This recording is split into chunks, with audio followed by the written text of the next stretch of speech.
সন্ধে ৬টা বাজছিল, কিন্তু দীননাথবাবু নিজের ছোট্ট স্যাঁতস্যাঁতে ঘরে একটা লেপ গায়ে দিয়ে ঘুমাচ্ছিলেন। লেপটা চারদিক থেকে ছিঁড়ে গেছিল। বার্ধক্য আর দুর্বলতার কারণে তার চোখ মেলতে পারছিলেন না তিনি স্বপ্নে নিজের স্ত্রীকে দেখছিলেন, যেখানে তিনি কিছুটা শান্তি পেলেন। তখনই ঘরের দরজায় সশব্দে আওয়াজ হলো। তনু হাতে বরফের মতো ঠান্ডা জল ভর্তি একটা জগ নিয়ে ভেতরে এলো। তার মুখে ছিল ঘৃণা। সে এক মুহূর্ত ভাবল না এবং সেই পুরো ঠান্ডা জল ঘুমন্ত দীননাথবাবুর মুখে এবং বুকে ছিটিয়ে দিল। ও ভগবান, কি হলো? দীননাথবাবু ধরপড় করে উঠে বসলেন এবং নিঃশ্বাস নেওয়ার জন্য ছটফট করতে লাগলেন। তিনি পুরোপুরি ঠান্ডায় ঠকঠক করে কাঁপছিলেন। জল তার লেপ, তোশক, তার জামা কাপড় সব ভিজিয়ে দিয়েছিল। ঠান্ডায় তার দাঁতে দাঁত লেগে যাচ্ছিল। তিনি ভীত চোখে সামনে দাঁড়িয়ে থাকা তনুর দিকে তাকালেন।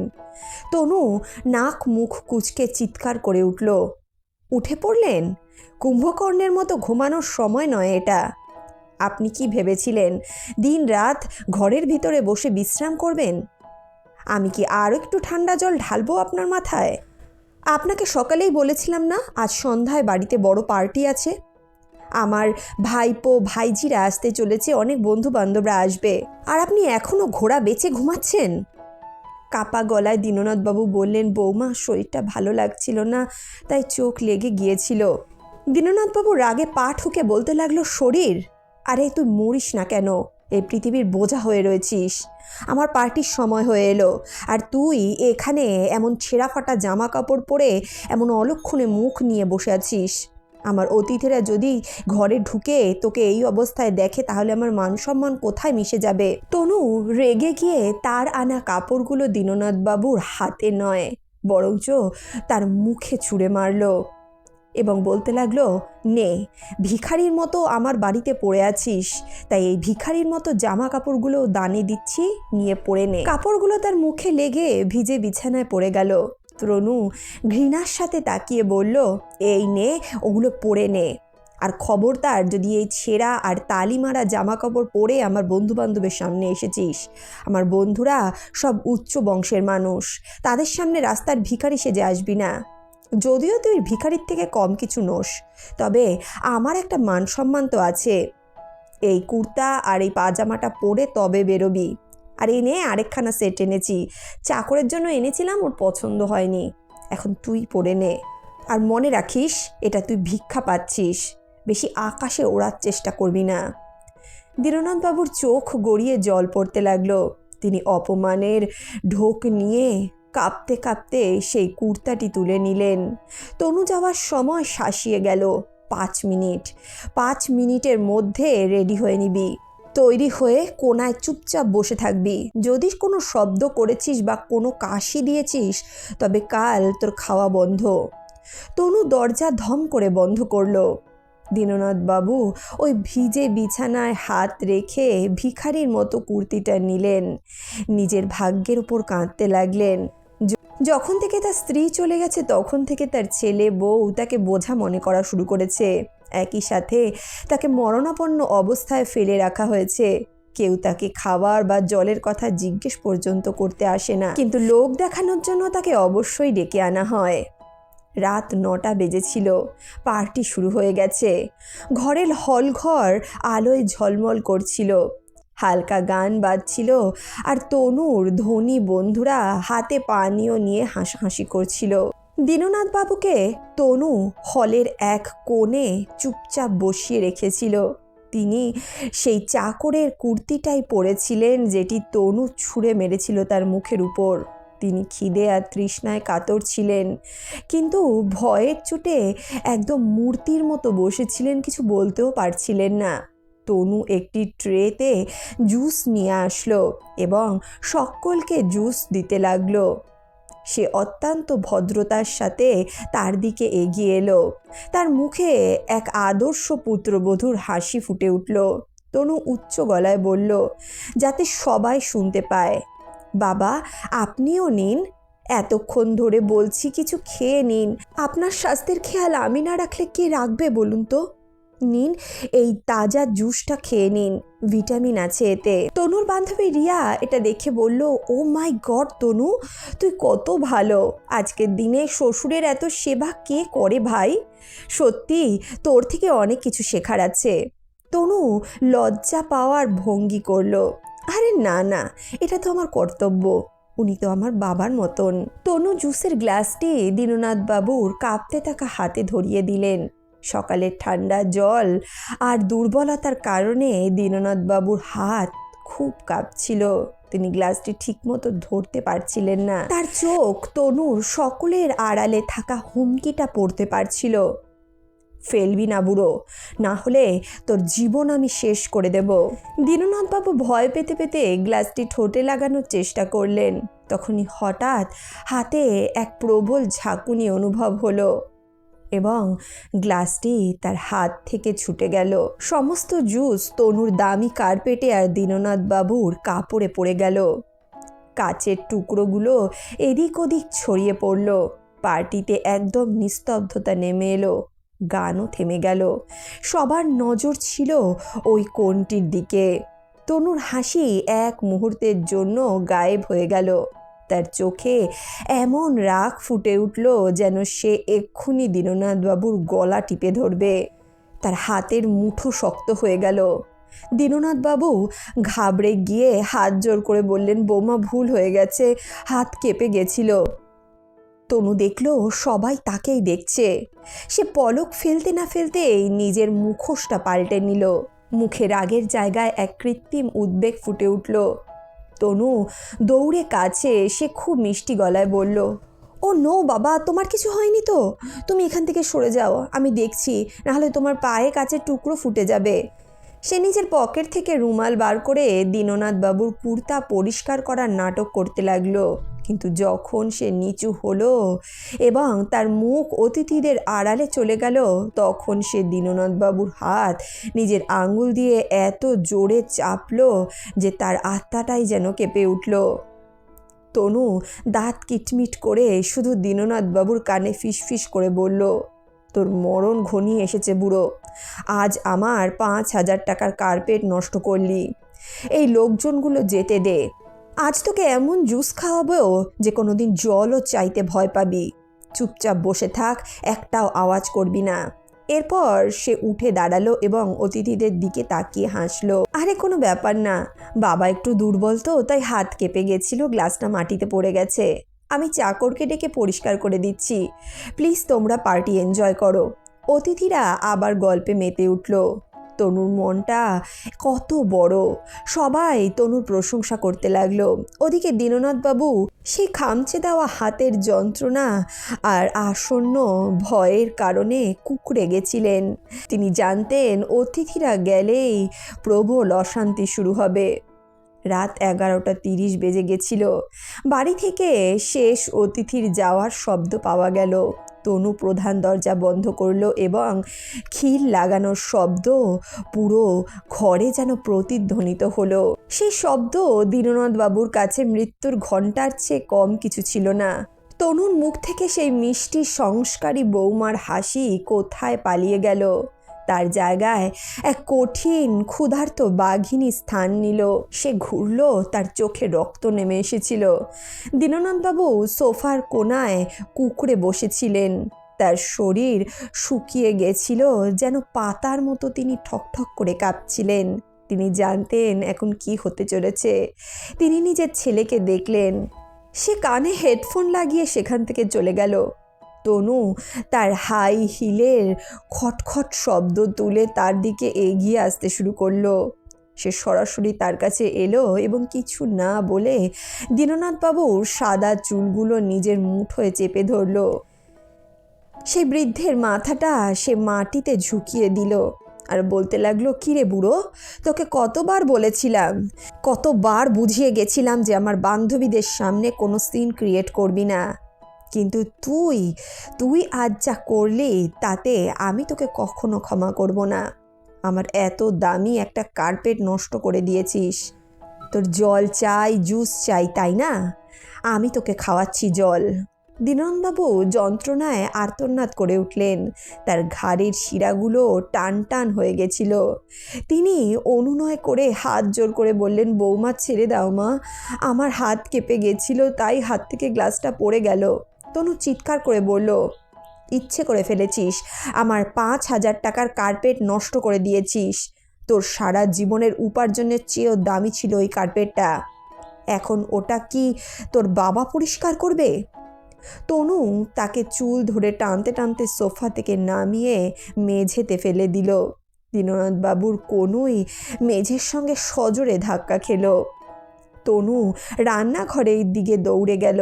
দীননাথবাবু মেঝেতে হামাগুড়ি দিয়ে পেছনে সরে গেলেন, যেন কোনো পশু কসাইয়ের সামনে ছটফট করে। ওনাকে দেখেও ঠিক এমনই মনে হচ্ছিল।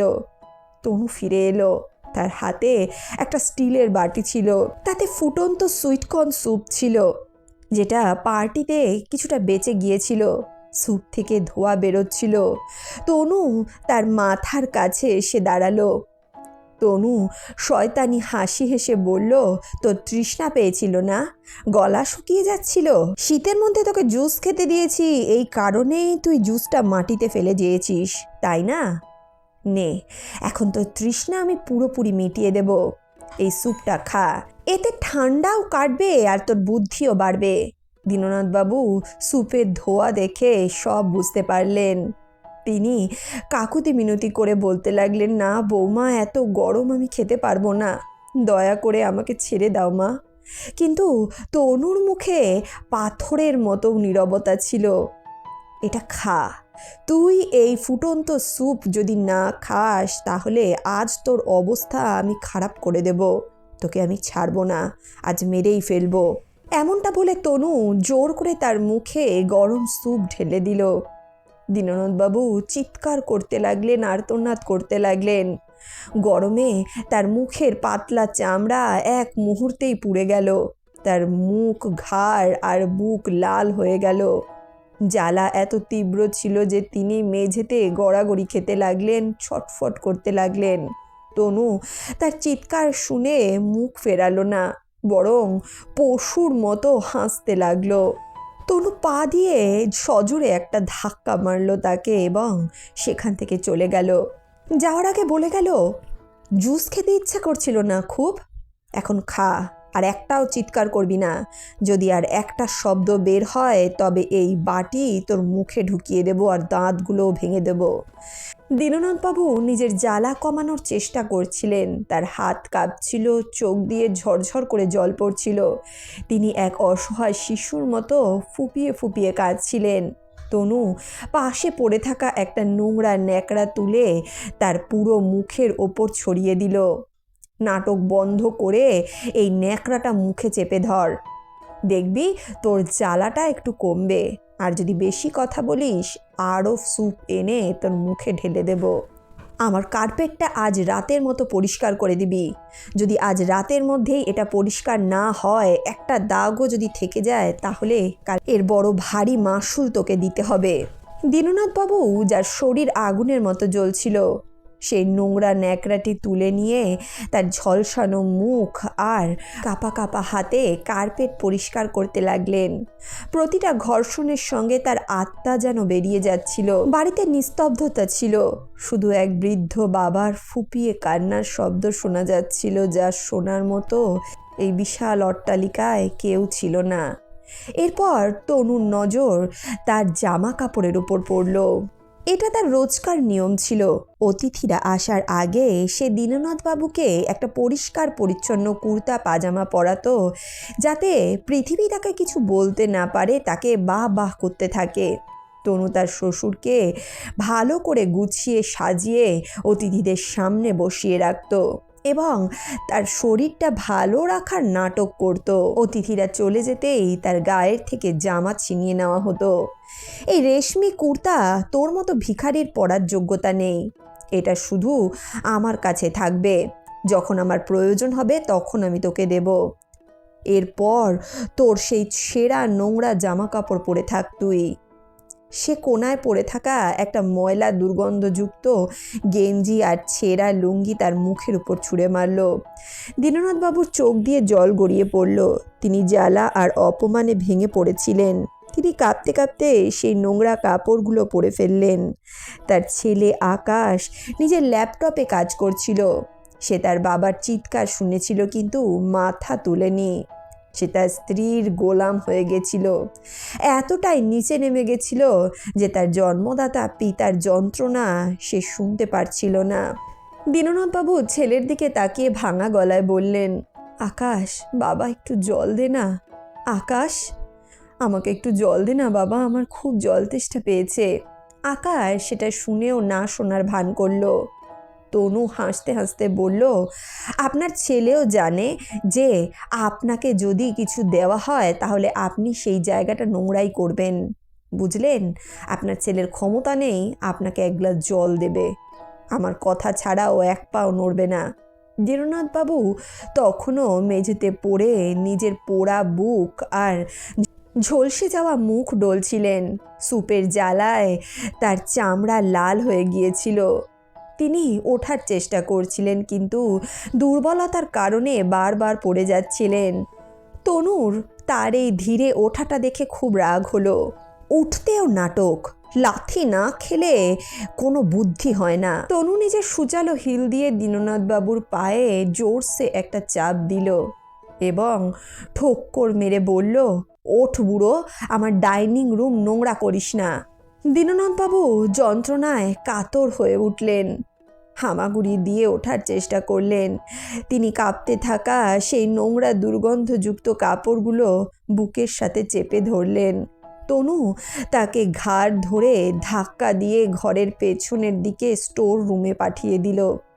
ওটা কোনো ঘর ছিল না, ছিল একটা ভাঙা চোরা ময়লা রাখার জায়গা। সেখানে স্যাঁতস্যাঁতে পরিবেশ, মাকড়সার জাল আর অন্ধকার ছিল। সেখানেই এক কোনায় ছেঁড়া পিচবোর্ড আর পুরনো বস্তার বিছানা ছিল দীননাথবাবুর থাকার জায়গা। তনু তাকে ভেতরে ধাক্কা দিয়ে ফেলে দিল। দীননাথবাবু এই বস্তাগুলোর ওপর হুমড়ি খেয়ে পড়লেন। সে বলতে লাগলো, তোর যোগ্যতার হিসেবে এটাই তোর জায়গা। আর শোন। তনু নিজের পকেট থেকে একটা কালো পলিথিন বের করে দীননাথবাবুর মুখে ছুঁড়ে মারল। আজ পার্টিতে অনেক খাবার বেঁচেছিল, কিন্তু সেগুলো আমি ডাস্টবিনে ফেলে দিয়েছি। এটা তোর জন্য। অতিথিদের প্লেটে পড়ে থাকা এঁঠো খাবার দাবার আর কিছু পাউরুটি আছে, এতে গিলে ফেল এগুলো। আজকের জন্য এতটুকুই যথেষ্ট। দীননাথবাবু সেই পলিথিনটার দিকে তাকালেন। তাকে সত্যি লোকের খাওয়ার এঁঠো খেতে হচ্ছিল। খিদায় তার পেট চো চো করছিল, কিন্তু আত্মা তাকে ধিক্কার দিচ্ছিল। দীননাথবাবু কাঁদতে কাঁদতে বললেন, বৌমা, আমি মানুষ, পশু নই। আমাকে এই খাবার কেন খেতে দিচ্ছ? তনু দরজা বন্ধ করতে করতে বলল, তুই পশু থেকে অধম। খেয়ে নিতে পারলে খেয়ে নে, না হলে চুপচাপ পড়ে থাক। কাল যদি এসে দেখি এই খাবারগুলো শেষ করিসনি, তাহলে মনে রাখবি এটাও তোর কপালে জুটবে না। আর যদি রাতে কাশির শব্দ পেয়েছি, তাহলে তোর রাতেই গলাটা টিপে ধরবো। দরজা বন্ধ হয়ে গেল আর বাইরে থেকে খিল লাগিয়ে দেওয়া হলো। ভেতরে ঘুটঘুটে অন্ধকার। দীননাথবাবুর শরীর জ্বলছিল। পেটে খিদের জ্বালায় যেন ইঁদুর দৌড়চ্ছিল। তখনই তিনি প্রবল তৃষ্ণা অনুভব করলেন। গলা মরুভূমির মতো শুকিয়ে কাঠ হয়ে যাচ্ছিল। তার মনে পড়ল যে হল ঘরে তার ছেলে আকাশ বসে আছে। হয়তো ছেলের মন একটু গলবে। দীননাথবাবু পুরো শক্তি সঞ্চয় করে বন্ধ দরজায় নিজের দুর্বল আঙুল দিয়ে কড়া নাড়লেন। দীননাথবাবু রুদ্ধ গলায় ধীর শব্দে বলতে লাগলেন, আকাশ, ও আকাশ, বাবা, খুব তৃষ্ণা পেয়েছে, একটু জল দে বাবা, আমার গলা জ্বলছে। বাইরে বসে থাকা আকাশ নিজের ল্যাপটপে গ্রাফ করছিল। সে দরজার কড়া নাড়ার শব্দ শুনতে পেল। সে তার বাবার ফুপিয়ে কান্নার শব্দও শুনতে পেল, কিন্তু সে কিছুই করল না। আকাশ বিরক্ত হয়ে কানে একটি হেডফোন গুঁজে দিল। আওয়াজ যাতে তার কানে না পৌঁছায়। আকাশ বিড়বিড় করে বলল, উফ, এই বুড়ো আমার জীবনটা ধ্বংস করে দেবে, শান্তিতে কাজও করতে দেবে না, রোজকার নাটক ওর। সে তার স্ত্রীকে ডাক দিল, তনু, একটু টিভির আওয়াজ বাড়িয়ে দাও তো, দেখো না বুড়োটা কি ডিস্টার্ব করছে আমাকে। আর দেখো, স্টোর রুম থেকে ইঁদুরের খিটপিট শব্দ আসছে। ভেতরে দীননাথবাবুর ছেলের এই সমস্ত কথা শুনতে পেলেন। সেই মুহূর্তে স্যুপের জ্বালা ফ্যাকাশে হয়ে গেল, সেই মুহূর্তে খিদে মরে গেল, সেই মুহূর্তে দীননাথবাবু উপলব্ধি করলেন যে তার ছেলেও মরে গেছে। সে বাইরে বসে আছে ঠিকই, কিন্তু সে আসলে একটা পাথর। তিনি এই অন্ধকার স্যাঁতস্যাঁতে ঘরে অতিথিদের এঁঠো হাড়ের পাশে হাঁটু গেড়ে বসে হাউমাউ করে কাঁদতে লাগলেন। তার কান্নার শব্দ সেই বন্ধ ঘরের দেওয়ালে ধাক্কা খেয়ে দম বন্ধ হয়ে মারা গেল। কালকুঠুরের সেই ঘুটঘুটে অন্ধকারে দীননাথবাবু তার ভেঙে পড়া খাটে এপাশ ওপাশ হচ্ছিলেন। শরীরে ফোসকাগুলো জ্বলছিল, কিন্তু মনের ক্ষত ছিল তার থেকে অনেক গভীর। তার বৃদ্ধ চোখের সামনে সেই দৃশ্যগুলো ভেসে উঠতে লাগলো, যখন তার জীবন সম্মানে ভরা ছিল। দীননাথবাবুর চোখের জল গড়িয়ে কান পর্যন্ত পৌঁছে গেল। তিনি ভাবতে লাগলেন, আমি কত বড় বোকা ছিলাম। গ্রামে আমার কত সম্মান ছিল, জমি জায়গা ছিল, লোকে আমার সিদ্ধান্তের অপেক্ষা করত। গ্রাম প্রধান পর্যন্ত আমার পা ছুঁয়ে প্রণাম করতেন। আমি সেখানকার রাজা ছিলাম। তার মনে পড়ল সেই দিনের কথা, যখন তনু নতুন বউ হয়ে বাড়িতে এসেছিল। কত মিষ্টি গলায় তার সঙ্গে কথা বলতো সে। বলতো, বাবা, আপনি এখানে একা কেন থাকবেন, শহরে চলুন, সেখানে বড় বড় ডাক্তার আছে, আপনার সেবা করতে পারবো। আকাশ আর আমি আপনাকে ছাড়া অসম্পূর্ণ বাবা। আমি তার সেই মিথ্যে মমতায় ভুলে গেছিলাম। নিজের পূর্বপুরুষের জমি বিক্রি করে দিলাম। ভেবেছিলাম বার্ধক্য তো ছেলে আর বৌমার সঙ্গে কাটানোর জন্যই। শরীরে কাঁটা দিচ্ছিল তার। যেদিন জমির কোটি কোটি টাকা আকাশের অ্যাকাউন্টে এলো, সেদিনই সেই বাড়ির চরিত্র বদলে গেল। শহরে আসতেই তনু বলল, বাবা, এই ঘরে আপনার নোংরা কাপড়ের গন্ধ হয়, আপনি পেছনের ঘরে থাকুন। প্রথমে সে ভালোভাবেই কথা বলতো, তারপর খোঁটা দিতে লাগলো। আর এখন তো সে আমাকে মানুষ বলেই গণ্য করে না। আমি নিজের হাতে নিজের চিতা তৈরি করেছি। এখন না আমার টাকা আছে, না বাড়ি, আর না তো সম্মান। আমি এখন বন্দী, নিজের ছেলের বাড়িতে একজন কয়েদি হয়ে রয়ে গেছি। অন্যদিকে বাড়ির ওপরতলায় তনু নিজের আলিশান ঘরে রেশমের পালঙ্কে শুয়েছিল। সে ফোনে নতুন আপলোড করা ছবিগুলোতে কতগুলো লাইক পড়েছে সেগুলো গুনছিল। তার মুখে এক নিষ্ঠুর তৃপ্তি ছিল। সে মনে মনে ভাবতে লাগলো, উফ, এই বুড়োটা যে কবে মরবে কি জানি। 3 বছর হয়ে গেল। এর জমির টাকা তো কবেই আকাশের ব্যবসা আর আমার শপিংয়ে লেগে গেছে। এখন ওর হাড়ের খাঁচা অবশিষ্ট আছে, তাও প্রাণটা যেন বেরোতেই চাইছে না। সে আয়নায় নিজের মুখ দেখলো এবং হাসতে লাগলো। কিন্তু এখন তো একে পুরোপুরি মারাও চলবে না।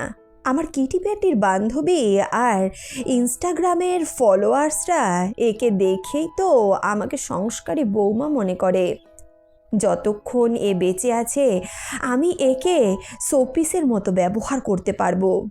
দুনিয়ার সামনে পা ছোঁয়া আর ঘরের ভেতরে লাথি মারা, এতে যে আনন্দ তা আর কিসে আছে। তনুর চিন্তায় বিষ মিশতে শুরু করেছিল। কাল আমার সব থেকে প্রিয় বান্ধবী যে একটা এজেন্সিও চালায় সে আসবে।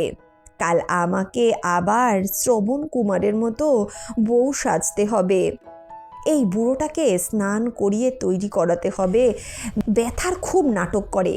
কাল যদি ও সামান্যতম ভুল করে তবে এমন শিক্ষা দেব যে পরের বার জল চাওয়ার আগে 100 বার ভাববে। সে পাশে শুয়ে আকাশকে দেখল। আর এই আকাশ, এ তো আমার পোষা। যতক্ষণ আমি একে খুশি রাখবো ততক্ষণ এর বাবার চিৎকারের কানে পৌঁছবে না। সব কিছু আমার নিয়ন্ত্রণে। তনু আলো নিভিয়ে শান্তিতে ঘুমিয়ে পড়ল। ওদিকে নিচের অন্ধকারে দীননাথ বাবু নিজের মৃত্যুর কামনা করছিলেন। পরের দিন সকালে সূর্য উঠল, কিন্তু দীননাথ বাবুর জন্য তা ছিল আরও এক কালো রাতের শুরু। তনু সাত সকালে তার ঘরে এলো। আজ তার হাতে বাসি রুটি নয়, বরং একটা বালতি আর ব্রাশ ছিল। তনু দরজা খুলে বলল, ওঠ, আজ সন্ধ্যায় বিশেষ অতিথি আসছে, তোকে স্নান করাতে হবে। দুর্গন্ধ বেরোলে পাশে বসাতে পারবো না, তাড়াতাড়ি দাঁড়া।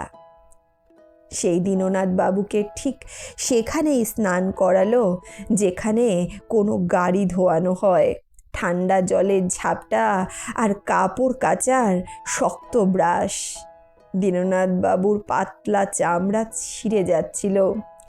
তিনি কাঁপতে থাকলেন, কিন্তু তনু গুনগুন করতে করতে তাকে ঘষতে লাগলো।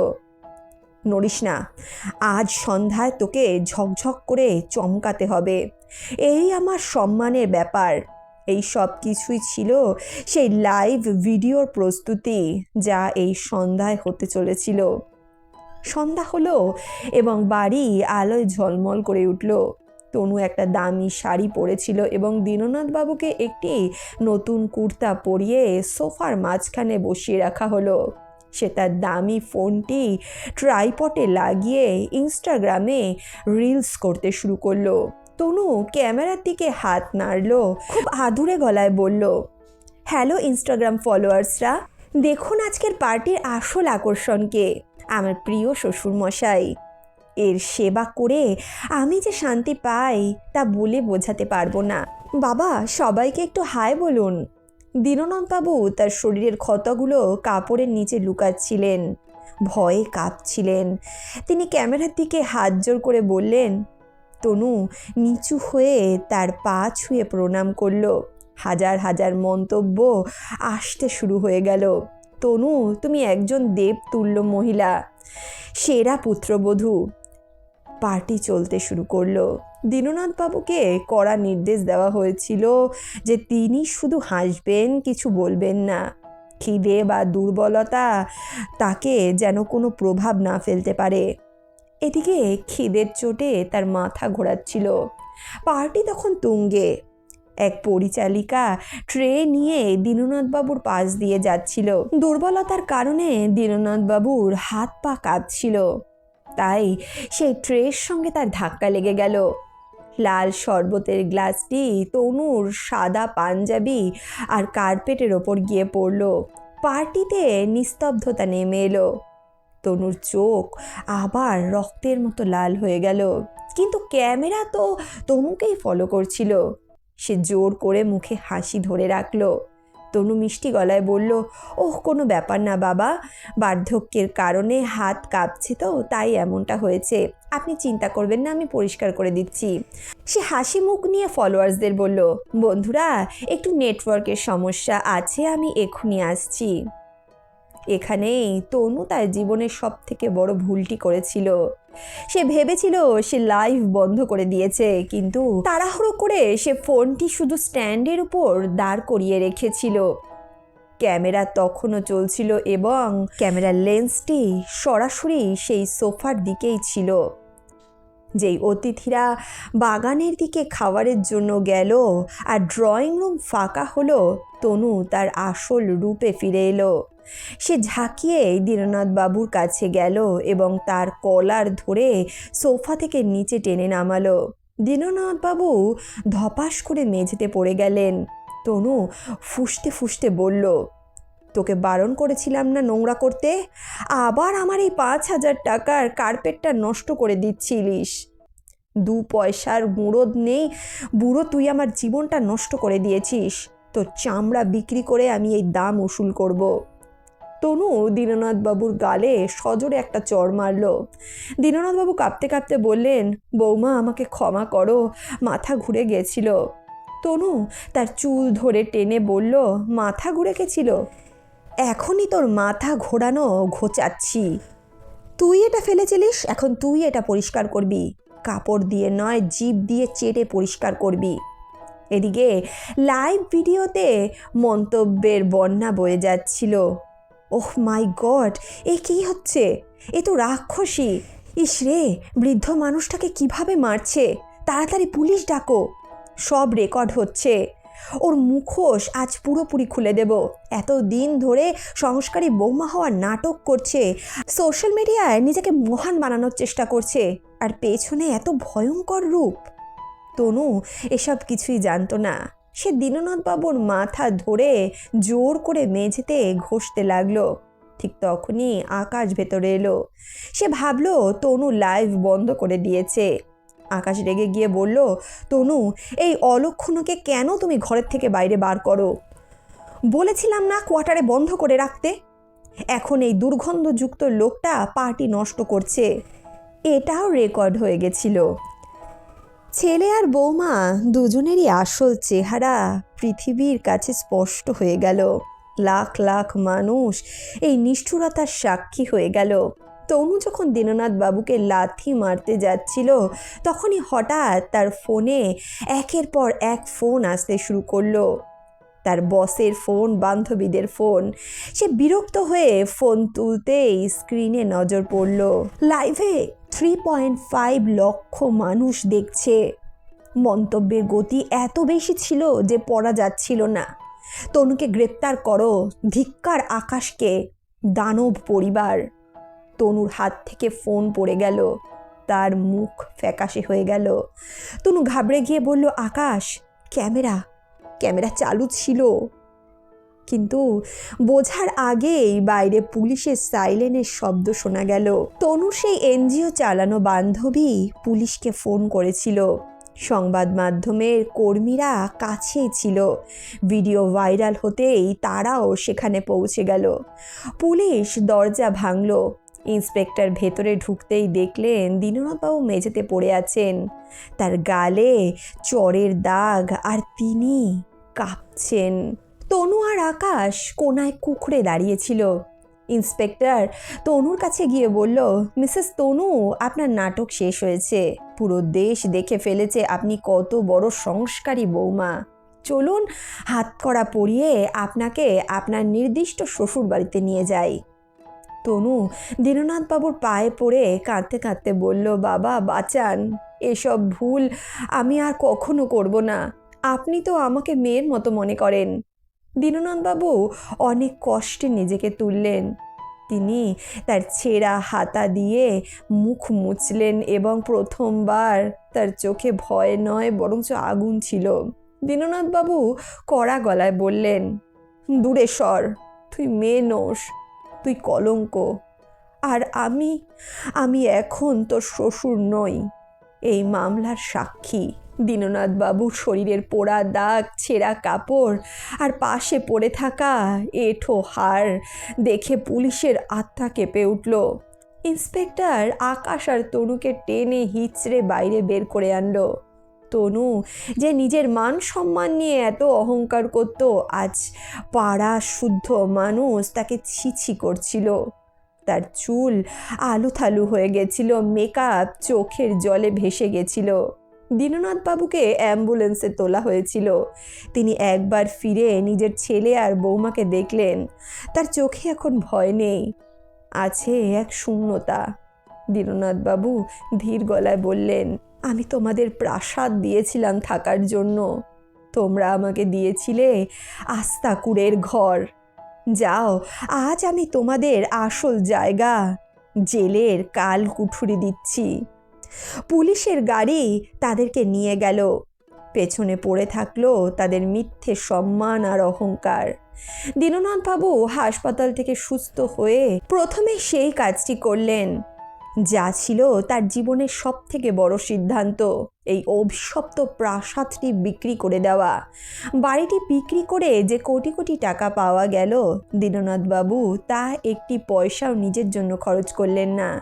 তিনি নিজের গ্রামে গিয়ে তার স্বর্গীয় স্ত্রীর স্মৃতিতে এক বিশাল বিনামূল্যে চিকিৎসালয় গড়ে তুললেন, যেখানে থেকে বিনা পয়সায় গ্রামের দুস্থ মানুষরা চিকিৎসা পেতে পারত।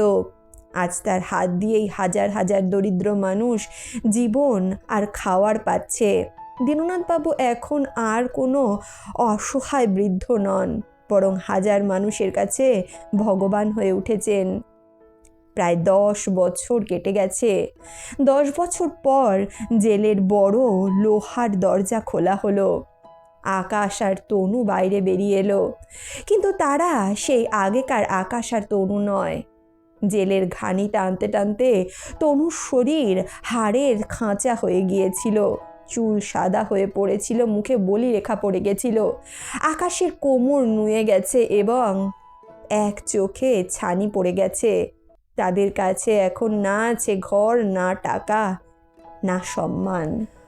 অপরাধের তৎমা পাওয়ায় তার সব ডিগ্রি এখন বাতিল হয়ে গেছে। সমাজ তাদের ওপর থুতু ফেলছে।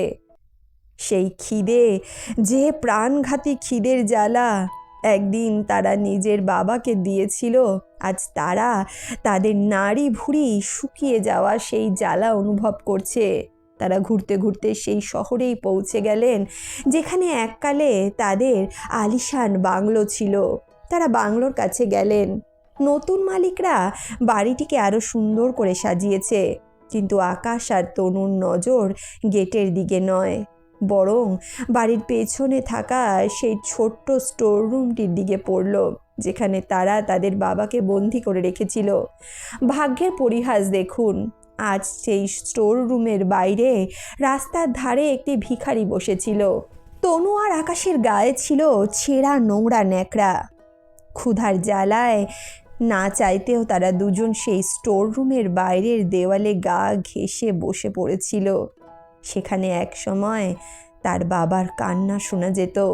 তখনই বাংলার পেছনের দরজা খুলে গেল। নতুন মালিকের পরিচালিকা বাইরে এলেন। তার হাতে রাতের বেঁচে যাওয়া বাসি খাওয়ার আর কিছু শুকনো রুটি ছিল। সে সেই খাওয়ার রাস্তায় থাকা ভিখারিদের দিকে ছুঁড়ে দিল। পরিচালিকা বলল, এই ভিখারিরা খেয়ে নে, আর এখন থেকে এখানে বসবি না, এখান থেকে পালিয়ে যা। মালিক চিৎকার করে পেছন থেকে বললেন, এরা এখানে কেন বসেছে?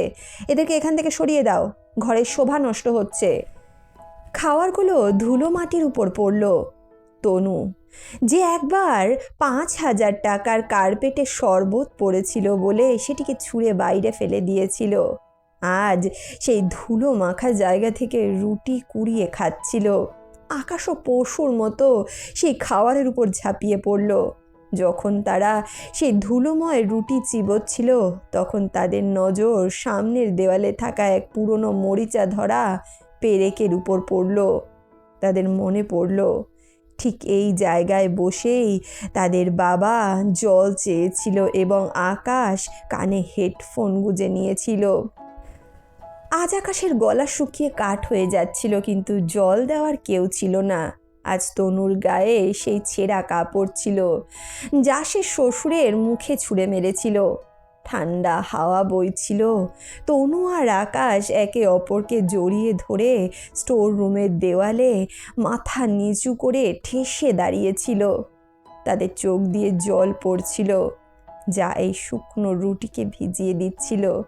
তখনই কাছের মন্দির থেকে ভজনের আওয়াজ এলো, যেমন কর্ম তেমন ফল। তারা জীবিত ছিলেন, কিন্তু প্রতিটি মুহূর্তে মরছিলেন। তারা তাদের বাবাকে আবর্জনা ভেবেছিলেন, আর আজ সময় তাদের আবর্জনার স্তূপে এনে ছুঁড়ে ফেলেছে। বন্ধুরা, আপনারা কি মনে করেন, নিয়তি তাদের সঙ্গে যা করেছে তা কি ঠিক করেছে? তনু, আকাশ নিজের বাবার সঙ্গে যেটা করেছিল, তারপরেও কি দীননাথবাবুর তাদেরকে ক্ষমা করে দেওয়া উচিত ছিল? আপনাদের কি মনে হয়? আপনাদের মূল্যবান মন্তব্য কমেন্ট বক্সে অবশ্যই লিখে জানাবেন। বন্ধুরা, এই ভিডিওগুলো কাউকে বিরক্ত করার জন্য, কাউকে দুঃখ দেওয়ার জন্য তৈরি করা হয় না, বরং সমাজে যেই সমস্ত ঘটনাগুলো ঘটছে তার একটি প্রতিচ্ছবি দেখানো হয়, যাতে আপনারা এই কাহিনীগুলো থেকে কিছু শিক্ষা গ্রহণ করতে পারেন এবং নিজের জীবনে সেগুলো অনুসরণ করতে পারেন। প্রতিনিয়ত আমাদের চারপাশে, হয়তো আমাদের বাড়ির পাশেই এমন ঘটনা ঘটে চলেছে, আমরা সেগুলোকে পাত্তা দিই না, আমরা সেগুলোকে এড়িয়ে চলি, ভাবি এটা তো ওর বাড়ির ঘটনা, ওর বাড়ির ব্যাপার, এগুলোতে আমরা কেন নাক গলাবো? কিন্তু আমাদের এই চিন্তাধারাই কিছু মানুষের জীবনে হয়তো ভয়ঙ্কর দুর্গতি ডেকে আনে। আমরা যদি চাই আমাদের চিন্তাধারার দ্বারা, আমাদের মন্তব্যের দ্বারা আমরা তাদের জীবনকে একটু হলেও শুধরাতে পারি, তাদের জীবনে একটু হলেও শান্তি এনে দিতে পারি। নিজের পিতামাতাকে সব সময় শ্রদ্ধা করুন, তাদেরকে সম্মান করুন। দেখা হচ্ছে নতুন কোনো ঘটনার সঙ্গে, নতুন কোনো কাহিনীর সঙ্গে। ততক্ষণের জন্য সুস্থ থাকুন, ভালো থাকুন। ভিডিওটি ভালো লাগলে ভিডিওটির একটি লাইক করুন। চ্যানেলের নতুন বন্ধু হয়ে থাকলে চ্যানেলটি সাবস্ক্রাইব করে আমাদের পরিবারের সঙ্গী হয়ে যান। আপনাদের সকলকে অশেষ ধন্যবাদ।